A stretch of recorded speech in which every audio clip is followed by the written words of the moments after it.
जेवण करायचा कंटाळा आला तर नक्की एकदा हा सोयाबीनची खिचडी ट्राय करून बघा. झटपट होणारी आहे. त्यासाठी लागणार आहे कोथिंबीर, कांदा, टमाटर आणि 2-3 मिरच्या. सोयाबीन भिजवून ठेवलेत आणि इथे आपण तांदूळ घेतले, त्यामध्ये अख्खा मसूर आणि मसूरची डाळ असं भिजवून ठेवले. आता पातेल्यात तेल घेऊ, त्यात मिरची घातले, कांदा घातले, दोन्ही छान परतून घेऊया. कांदा आणि मिरची परतल्यानंतर त्यामध्ये आपण टोमॅटो घालूया आणि टोमॅटो मस्त मऊ होईपर्यंत परतून घेऊ. टोमॅटो मऊ झाले की त्यात आपण अद्रक लसणाची पेस्ट घालूया.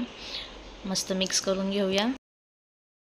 कच्चापणा जे आहे ते पूर्ण निघून गेला की त्याच्यामध्ये आपण हळद, धनिया पावडर, जिरा पावडर आणि थोडासा गरम मसाला, तुमच्याकडे बिर्याणी मसाला असेल तर तो सुद्धा घातला तरी चालेल.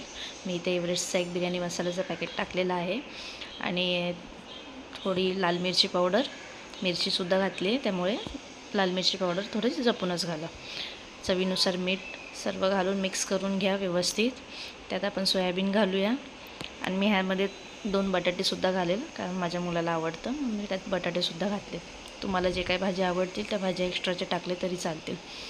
सगळं मिक्स करून झाकण लावून शिजवून घेऊ. शिजलं आहे. आता त्यात आपण गरजेनुसार पाणी घालूया.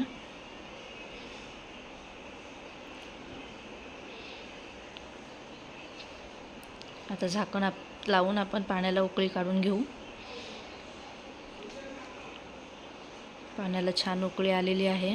त्यात आपण इथे जे भिजवलेली डाळ, तांदूळ आहेत ते आपण त्यामध्ये घालूया आणि आपली खिचडी शिजवून घेऊया. झटपट होणारी आहे, जास्त उशीर लागत नाही आणि खायला सुद्धा छान लागते. एकदा नक्की ट्राय करा. तर आपली खिचडी शिजत आली आहे. तर झाकण लावून आपण गॅस स्लो करून ठेवूया. पाहू शकता आपली खिचडी अशी छान शिजलेली आहे.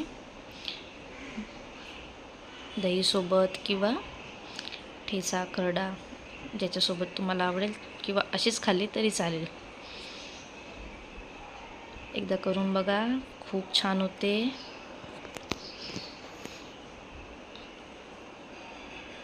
रेसिपी आवडली असेल तर लाईक करा, शेअर करा, सबस्क्राईब करा. थँक्यू.